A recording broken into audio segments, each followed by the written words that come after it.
ದೇವನಾಮಾనికి మహిమ కలుగును గాక. ದೇವನಾಮಕ್ಕೆ ಮಹಿಮೆ ಉಂಟಾಗಲಿ. ఇక్కడ మమ్మల్ని విచ్చేసిన సజికుమార్ పాస్టర్ గారికి, ಇಲ್ಲಿ ನಮ್ಮನ್ನ ಕರೆದಂತ ಸಜಿಕುಮಾರ್ ಪಾಸ್ಟರ್ಗಾಗಿ, మరియు ఇక్కడ వచ్చిన పాస్టర్ అందరికీ, ಮತ್ತು ಇಲ್ಲಿ ಬಂದಿರುವಂತ ಇಲ್ಲಿನ ಎಲ್ಲ ಸೇವಕರುಗಳಿಗಾಗಿಯೂ, ఈ దేశంలో ఉన్న ప్రజలందరి కొరకు, ಈ ರಾಜ್ಯದಲ್ಲಿರುವಂತ ಈ ಜನರೆಲ್ಲರಿಗೂ, ಈ ಊರಲ್ಲಿರುವಂತ ಜನರಿಗೆ క్రీస్తు యేసు నామమునందు మీకు వందనాలు తెలియజేసుకుంటున్నాను. ಕ್ರಿಸ್ತ ಯೇಸುವಿನ ನಾಮದಲ್ಲಿ ನಿಮಗೆ ವಂದನೆಯನ್ನು ಅರ್ಪಿಸುತ್ತೇನೆ. అందరూ సంతోషంగా ఉన్నారా? ಎಲ್ಲರೂ ಸಂತೋಷವಾಗಿದ್ದೀರಾ? సంతోషంగా ఉన్న వాళ్ళందరూ హల్లెలూయా చెప్పండి. ಸಂತೋಷವಾಗಿರೋರೆಲ್ಲ ಒಂದು ಹಲ್ಲೆಲೂಯಾ ಹೇಳೋಣ. ఆమేన్. ಆಮೆನ್. అంటే అందరూ సంతోషంగా ఉన్నారు. ಹಂಗಂದ್ರೆ ಎಲ್ಲರೂ ಸಂತೋಷವಾಗಿದ್ದೀರಾ ಅಂತ ಅರ್ಥ. కొంతమంది చేతులంతా పైకి లేయలేదు. ಇನ್ನ ಸ್ವಲ್ಪ ಜನರು ಕೈ ಮೇಲೆ ಎತ್ತಿಲ್ಲ. హల్లెలూయా, ಹಲ್ಲೆಲೂಯಾ, హల్లెలూయా. ಹಲ್ಲೆಲೂಯಾ. మీ అందరికీ క్రిస్మస్ దినమునందు శుభాకాంక్షలు తెలియజేసుకుంటున్నాను. ನಿಮ್ಮೆಲ್ಲರಿಗೂ ಕ್ರಿಸ್ಮಸ್ ಹಬ್ಬದ ಶುಭಾಶಯಗಳನ್ನು ಹೇಳಿಕೊಳ್ಳುತ್ತೇನೆ. మొదటిగా యేసుక్రీస్తు 2000 సంవత్సరం మునిపే ఈ యొక్క లోకంలోకి నరునిగా జన్మించాడు. ಮೊದಲನೇದಾಗಿ ಯೇಸು ಕ್ರಿಸ್ತನು 2000 ವರ್ಷದ ಮುಂಚೆ ಈ ಲೋಕಕ್ಕೆ ನರಪುತ್ರನಾಗಿ ಜನಿಸಿ ಬಂದನು. ఆయన రక్షకుడండి. ಆತನೇ ರಕ್ಷಕನು. ఆయన ఒకటి క్రీస్తు జనులకు మాత్రమే కాదు రక్షకుడు.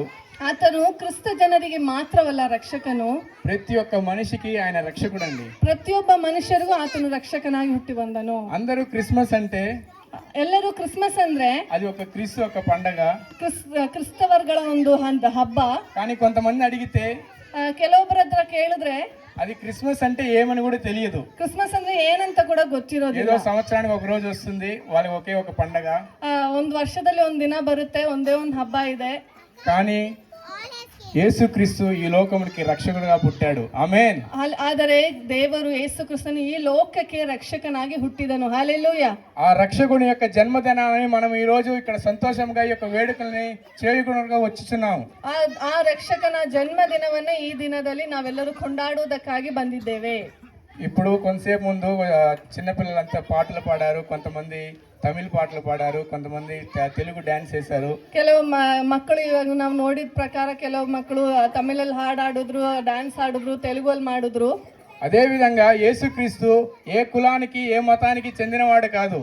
ಅದೇ ರೀತಿಯಲ್ಲಿ ಯೇಸು ಕ್ರಿಸ್ತು ಯಾವ ಒಂದು ಮತಕ್ಕಾಗಿಯೋ ಯಾವ ಒಂದು ಕುಲಕ್ಕಾಗಿಯೋ ಅವನು ದೇವರಲ್ಲ. ఆయన మనిషిగా పుట్టిన ప్రతి ఒక్కరికి దేవుడు. ಆತನು ಮನುಷ್ಯನಾಗಿ ಹುಟ್ಟಿರುವಂತ ಎಲ್ಲರಿಗೂ ದೇವರಾಗಿದ್ದಾನೆ. ఆయన అందరిని రక్షించుటకు ఈ యొక్క భూలోకంలోకి నరునిగా జన్మించాడు. ಆತನು ಎಲ್ಲರನ್ನೂ ರಕ್ಷಿಸುವುದಕ್ಕಾಗಿ ಭೂಲೋಕದಲ್ಲಿ ನರಪುತ್ರನಾಗಿ ಹುಟ್ಟಿ ಬಂದನು. ఆమేన్. హల్లెలూయా, హల్లెలూయా, హల్లెలూయా. హల్లెలూయా. ఆయన మనల్ని రక్షించడానికి వచ్చాడు. ಆತ ನಮ್ಮನ್ನು ರಕ್ಷಿಸುವುದಕ್ಕಾಗಿ ಬಂದಿದ್ದನು. ఇంతకీ రక్షణ అంటే ఏంటి? ಸರಿ, ಇವಾಗ ರಕ್ಷಣೆ ಅಂದ್ರೆ ಏನು?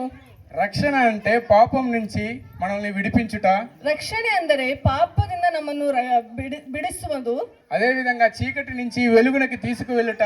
ಅದೇ ರೀತಿಯಲ್ಲಿ ಕೆಟ್ಟ ಮಾರ್ಗದಿಂದ ಒಳ್ಳೆ ಮಾರ್ಗದಲ್ಲಿ ನಮ್ಮನ್ನು ಕರೆದುಕೊಂಡು ಬರುವುದು. ఇది ఒక మనిషి ఇంకొక మనిషిని రక్షించగలడా?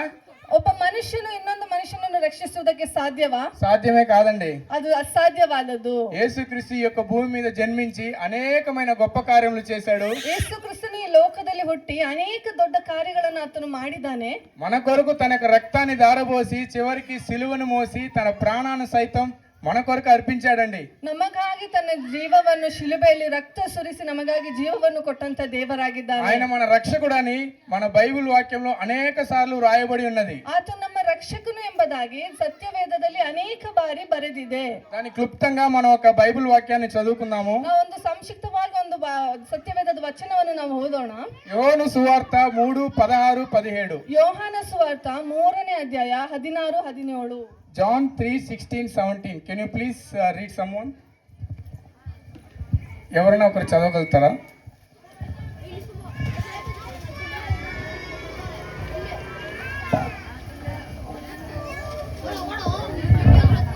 ದೇವರು ಲೋಕದ ಮೇಲೆ ಎಷ್ಟೋ ಪ್ರೀತಿಯನ್ನಿಟ್ಟು ತನ್ನ ಒಬ್ಬನೇ ಮಗನನ್ನು ಕೊಟ್ಟನು. ಆತನನ್ನು ನಂಬುವ ಒಬ್ಬನಾದರೂ ನಾಶವಾಗದೆ ಎಲ್ಲರೂ ನಿತ್ಯ ಜೀವವನ್ನು ಪಡೆಯಬೇಕೆಂದು ಆತನನ್ನು ಕೊಟ್ಟನು. ದೇವರು ತನ್ನ ಮಗನ ಮುಖಾಂತರ ಲೋಕಕ್ಕೆ ರಕ್ಷಣೆಯಾಗಬೇಕೆಂದು ಆತನನ್ನು ಕಳುಹಿಸಿಕೊಟ್ಟನೇ ಹೊರತು ತೀರ್ಪು ಮಾಡುವುದಕ್ಕಾಗಿ ಕಳುಹಿಸಲಿಲ್ಲ. ఆమేన్. ಆಮೆನ್. దేవుడు ఆయన యొక్క స్వరూపంతో మనల్ని సృష్టించాడండి. ದೇವರು ತನ್ನ ಸ್ವರೂಪದಲ್ಲಿ ನಮ್ಮೊಬ್ಬೊಬ್ಬರನ್ನು ಸೃಷ್ಟಿ ಮಾಡಿದ್ದಾನೆ. అటువంటి మనల్ని పాపం నుంచి రక్షించుటకు తన అద్వితీయ కుమారుడైన యేసుక్రీస్తుని యొక్క భూమి మీదకి నరునిగా పంపించాడు. ನಮ್ಮನ್ನು ಪಾಪದಿಂದ ಬಿಡಿಸುವುದಕ್ಕಾಗಿ ತನ್ನ ಒಬ್ಬನೇ ಮಗನಾದ ರಕ್ಷಕನಾದ ಯೇಸು ಕ್ರಿಸ್ತನನ್ನು ಈ ಲೋಕದಲ್ಲಿ ಕಳುಹಿಸಿಕೊಟ್ಟನು. మనల్ని రక్షించుటకు యేసుక్రీస్తు ద్వారా మనం ఇంకా ఏ ఒక్క మనిషి ద్వారా మనం రక్షించబడలేము. ఆమేన్. ಆಮೇನ್. ನಮ್ಮನ್ನು ರಕ್ಷಿಸುವುದಕ್ಕೆ ಯೇಸು ಕ್ರಿಸ್ತನನ್ನು ಹೊರತು ಬೇರೆ ಯಾರಿಂದಲೂ ಸಾಧ್ಯವಾಗುವುದಿಲ್ಲ. అదే విధంగా అపోస్తల కార్యంలో 4:12లో కూడా రాయబడి ఉన్నది. ಅದೇ ರೀತಿಯಲ್ಲಿ ಅಪೊಸ್ತಲ ಕೃತ್ಯಗಳು 4ನೇ ಅಧ್ಯಾಯ 12ನೇ ವಾಕ್ಯದಲ್ಲೂ ಬರೆದಿದ್ದಾರೆ. మరి ఎవని వలన రక్షణ కలగదు, ఈ నామమునే మనము రక్షణ పొందవలెను గాని ఆకాశము క్రింద మనుషుల్లో ఇయ్యబడని మరి ఏ నామమును రక్షణ పొందలేము అనెను. ఆమేన్. ಆಮೇನ್. ಆ ಹೆಸರಿನಿಂದಲೇ ಹೊರತು ಆಕಾಶದ ಕೆಳಗೆ ಮನುಷ್ಯರೊಳಗೆ ಕೊಡಲ್ಪಟ್ಟಿರುವ ಬೇರೆ ಯಾವ ಹೆಸರಿನಿಂದಲೂ ನಮಗೆ ರಕ್ಷಣೆಯಾಗುವುದಿಲ್ಲ ಎಂದು ಹೇಳಿದನು. మనుషుడు మనకి సహాయం చేయగలుగుతాడండి, ಮನುಷ್ಯರು ನಮಗೆ ಸಹಾಯ ಮಾಡ್ತಾರೆ, కానీ మీకోసం ప్రాణం ఇవ్వగలుగుతాడు ఎవరన్నా? ಆದ್ರೆ ನಿಮಗಾಗಿ ಯಾರಾದ್ರೂ ಜೀವ ಕೊಡ್ತಾರಾ? మీ ఇంట్లో నుంచి ఒక వ్యక్తిని ఎవరన్నా ఇంకొకరి కోసం ప్రాణం ఇవ్వడానికి మీరు పంపిస్తారా? ನಿಮ್ಮ మನೆಯಿಂದ ಯಾರನ್ನಾದರೂ ಬೇರೆ ಒಂದು ವ್ಯಕ್ತಿಗಾಗಿ ಜೀವ ಕೊಡುವುದಕ್ಕಾಗಿ ನೀವು ಕಳುಹಿಸಿ ಕೊಡ್ತೀರಾ? కానీ మన యెహోవా మన కొరకు తన అద్వితీయ ప్రియ కుమారుడైన యేసుక్రీస్తుని యొక్క భూమి మీదకి పంపించాడు. హల్లెలూయా. ಆದ್ರೆ ನಮ್ಮ ತಂದೆಯಾದ ದೇವರು ತನ್ನ ಒಬ್ಬನೇ ಮಗನನ್ನು ಈ ಲೋಕದಲ್ಲಿರುವಂತ ಜನರಿಗಾಗಿ ಜೀವ ಕೊಡುವುದಕ್ಕಾಗಿ ಕಳುಹಿಸಿಕೊಟ್ಟನು. ಹಾಲೆಲೂಯಾ, హల్లెలూయా. ಹಾಲೆಲೂಯಾ. అసలు రక్షణ అంటే ఏంటి? అసలు రక్షಣೆ ಅಂದ್ರೆ ಏನು? ಮೊದಲನೇದಾಗಿ పాపం నుంచి మనల్ని విడిపించుట, ಪಾಪದಿಂದ ನಮ್ಮನ್ನು ಬಿಡಿಸುವುದಕ್ಕಾಗಿ, వ్యసనం నుంచి విడిపించుట, ಆ ದುಃಖದಿಂದ ಬಿಡಿಸುವುದಕ್ಕಾಗಿ, శత్రువు నుంచి అపవాది నుంచి ఆ యొక్క కట్టుల నుంచి మనల్ని విడిపించుట, ಶತ್ರುವಿನಿಂದ ಕಟ್ಟುಗಳಿಂದ ನಮ್ಮನ್ನು ಬಿಡಿಸುವುದಕ್ಕಾಗಿ. ఆమేన్. ಆಮೇನ್. అది మనం పొందాలంటే ఏం చేయాలి? యేసుక్రీస్తుని మనం నమ్మాలి. హల్లెలూయా. ಆ ರಕ್ಷಣೆಯನ್ನು ನಾವು ಹೊಂದಬೇಕಾದ್ರೆ ನಾವು ಏನ್ ಮಾಡಬೇಕು? ಯೇಸು ಕ್ರಿಸ್ತನನ್ನ ನಂಬಬೇಕು. ఇది నేను చెప్పట్లేదండి, మన పరిశుద్ధ గ్రంథంలో బైబిల్లో క్లియర్ గా రాయబడి ఉన్నది. ಇದು ನಾನು ಹೇಳುವುದಲ್ಲ, ಸತ್ಯವೇದದಲ್ಲಿ ಸ್ಪಷ್ಟವಾಗಿ ಅಲ್ಲಿ ಬರೆದಿರುವಂತ ವಾಕ್ಯವಾಗಿದೆ. రోమన్ పత్రికల్లో ರೋಮಾಪುರದವರಿಗೆ ಬರೆದ ಪತ್ರಿಕೆ 10వ అధ్యాయంలో 9 చదవండి. 10ನೇ ಅಧ್ಯಾಯ 9ನೇ ವಾಕ್ಯ.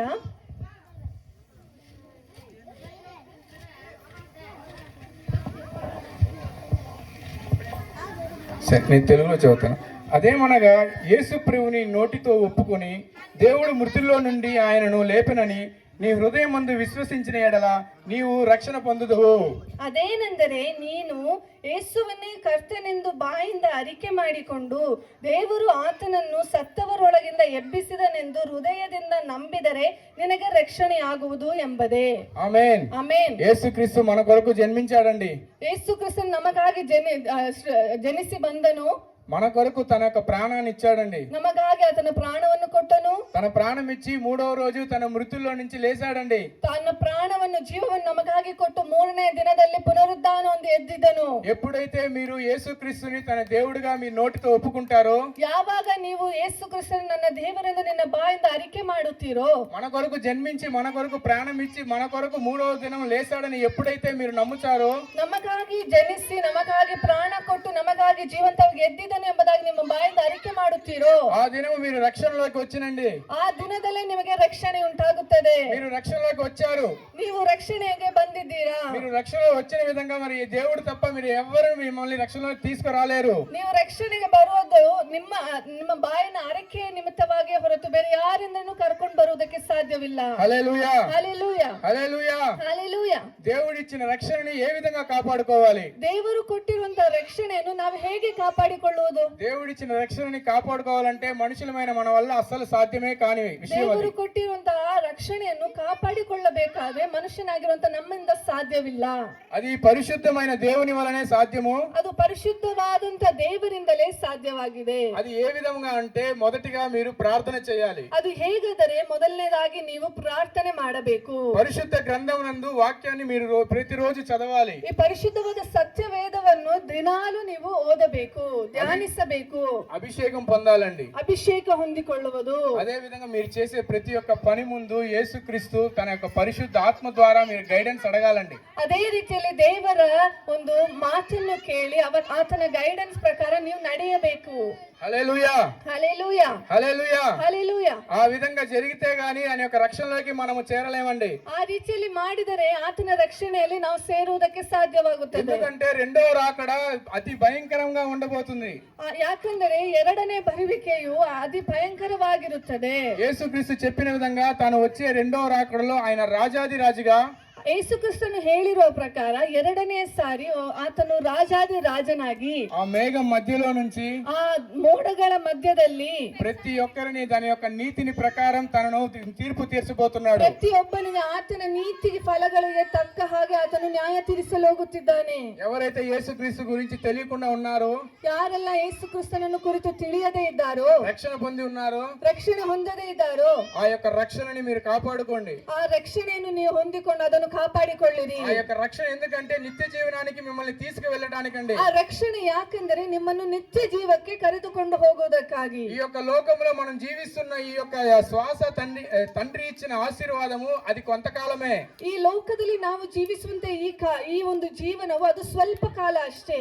కానీ మనకు ఒక నిత్య జీవం ఉంది. అది ఆ యొక్క నిత్య జీవనానికి వెళ్ళాలంటే మనం రక్షణ పొందాలి. ಆದ್ರೆ ನಮಗೆ ಒಂದು ನಿತ್ಯ ಜೀವ ಉಂಟು. ಆ ನಿತ್ಯ ಜೀವವನ್ನು ನಾವು ಹೊಂದಿಕೊಳ್ಳಬೇಕಾದ್ರೆ ನಾವು ರಕ್ಷಣೆ ಹೊಂದಬೇಕು. దానికి నీతిమంతుడుగా మనం జీవించాలి. యేసుక్రీస్తు యొక్క బిడ్డగా మనం జీవించాలి. ಆದರೆ ನಾವು ನೀತಿವಂತರಾಗಿ ಯೇಸು ಕ್ರಿಸ್ತನ ಮಕ್ಕಳ ಹಾಗೆ ನಾವು ಜೀವಿಸಬೇಕು. అదే హెబ్రీ 2:3లో రాయి ఉన్నది. ಅದೇ ಹೆಬ್ರೆ ಪತ್ರಿಕೆ 2:3ನಲ್ಲಿ ಬರೆದಿದೆ.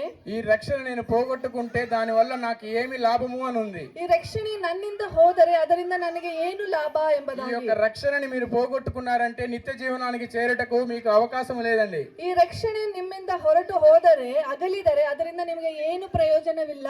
యేసుక్రీస్తు రెండో రాకడలో తనని సంధించుటకు అందరూ సిద్ధపడాలి. ಯೇಸು ಕ್ರಿಸ್ತನ ಎರಡನೇ ಬರುವಿಕೆಯಲ್ಲಿ ಆತನನ್ನು ಸಂಧಿಸುವುದಕ್ಕೆ ನೀವೆಲ್ಲರೂ ಸಿದ್ಧವಾಗಬೇಕು. ఈ యొక్క లోకంలో మన యొక్క డిసెంబర్ 25న క్రీస్తు యేసు జన్మించాడని ప్రతి ఒక్కరు పండగ చేసుకుంటున్నారు. ಈ ಲೋಕದಲ್ಲಿ ಡಿಸೆಂಬರ್ 25ನೇ ತಾರೀಕು ಯೇಸು ಕ್ರಿಸ್ತನ ಜನ್ಮದಿನ ಎಂಬುದಾಗಿ ಎಲ್ಲರೂ ಕೊಂಡಾಡುತ್ತಾರೆ. కానీ ఎవరైతే యేసుక్రీస్తుని తన మనస్పూర్వకంగా ఒప్పుకొని ಆದ್ರೆ ಯಾರು ಯೇಸು ಕ್ರಿಸ್ತನನ್ನು ಮನಪೂರ್ವಕವಾಗಿ ಒಪ್ಪಿಕೊಂಡು తన మనసులో దానిని స్వీకరిస్తాడో ఆ రోజే క్రీస్తు యేసు జన్మించిన రోజు. ఆమేన్.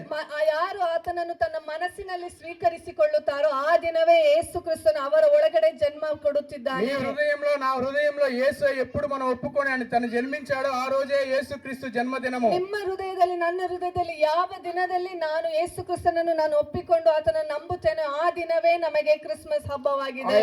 రక్షణని మనం పొందుకొనుటకు ప్రతి రోజు ప్రాకులాడాలి. ఆ రక్షణೆಯನ್ನು ಹೊಂದಿಕೊಳ್ಳುವುದಕ್ಕೆ ನಾವು ಪ್ರತಿ ದಿನವೂ ನಾವು ಪ್ರಯಾಸ ಪಡಬೇಕು. ఆయన మన రక్షకుడు.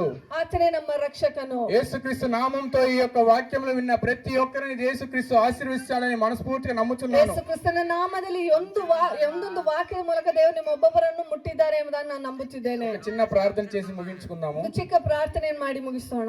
హల్లెలూయా. స్తోత్రం స్తోత్రం స్తోత్రం. పరిశుద్ధుడా, ప్రేమ కలిగిన మా తండ్రి ప్రభువా, ఈ యొక్క సాయంత్రం వేళలో తండ్రి ప్రభువా, కుటుంబంగా వచ్చిన తండ్రి ఇక్కడ ప్రతి ఒక్కరిని తండ్రి ఆశీర్వదించండి తండ్రి ప్రభువా. మా కొరకు తండ్రి ప్రభువా 2000 సంవత్సరం మునుపు తండ్రి ప్రభువా ఈ యొక్క భూలోకంలో తండ్రి నరమానవుడుగా తండ్రి ప్రభువా జన్మించిన నా తండ్రి మీకు వందనాలు తండ్రి. అనేకమైన కార్యములు చేసి తండ్రి మమ్మల్ని విడిపించిన దేవా మీకు వందనాలు తండ్రి ప్రభువా. ఈ యొక్క సంవత్సరంలో తండ్రి ప్రభువా అనేకమైన జనులు తండ్రి ఈ యొక్క లోకంలో విడిచిపోయిన తండ్రి ప్రభువా మమ్మల్ని నిలబెట్టి తండ్రి ఆశీర్వించిన నా తండ్రి మీకు వందనాలు తండ్రి ప్రభువా. ఈ యొక్క ప్రార్థన ఉన్న ప్రతి ఒక్క కుటుంబాన్ని ఆశీర్వదించండి తండ్రి. వాళ్ళ యొక్క తండ్రి ప్రభువా అవసరాలన్నీ సంధించండి తండ్రి ప్రభువా. యేసుక్రీస్తు యొక్క నిజమైన దేవుడిని తెలుసుకున్నట్టు తండ్రి ప్రభువా ఈ యొక్క అవకాశం ఇచ్చిన ప్రతి ఒక్కరికి తండ్రి ప్రభువా ఆశీర్వదించండి, బలపరచండి. యేసుక్రీస్తు నామంతో అడిగి వేడుకుంటున్నాం తండ్రి. ఆమేన్. హల్లెలూయా. ఈ యొక్క అవకాశం ఇచ్చినందుకు పాస్టర్ గారికి నా కృతజ్ఞతలు. అదే విధంగా ఈ యొక్క ఊర్లో ఉన్న ప్రతి ఒక్క ప్రజలకి నా యొక్క వందనాలు చెల్లిస్తున్నాను. ಈ ಅವಕಾಶ ಕೊಟ್ಟಿದ್ದಕ್ಕಾಗಿ ಪಾಸ್ಟರ್ಗೂ ಈ ಊರಿನ ಜನರೆಲ್ಲರಿಗೂ ನಾನು ವಂದನೆ ಸಲ್ಲಿಸುತ್ತೇನೆ.